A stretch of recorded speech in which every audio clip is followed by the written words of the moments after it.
очень много деревьев, погрызенных жуком-короедом.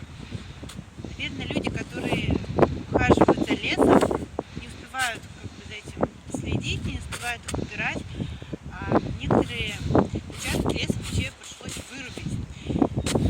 Не знаю, почему такое произошло. Ну, в смысле, почему настолько запустили. Наверное, потому что профессия лесника не слишком востребована, не слишком оплачиваемая.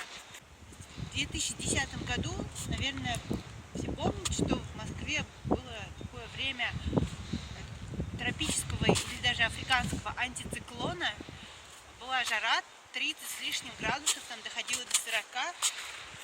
И жук-короед очень любит такую погоду.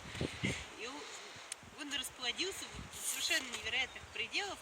Мы до сих пор и очень долго будем пожинать плоды того времени. А сейчас вот так. Это, к сожалению, очень печально.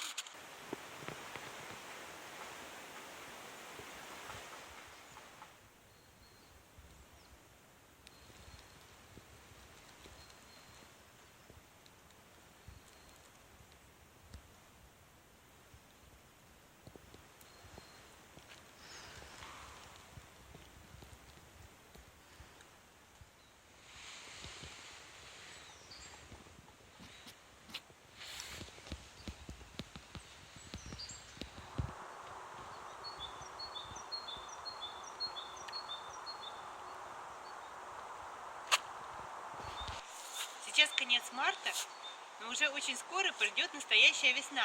Из ней уже и лето.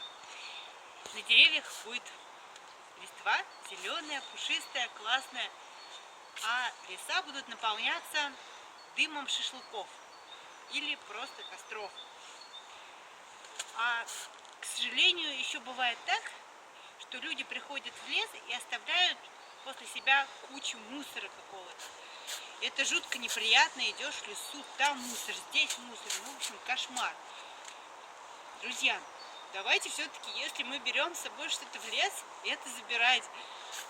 И как бы не гадить там, где мы живем, и там, где мы отдыхаем. А также не жгите костры в сухом лесу.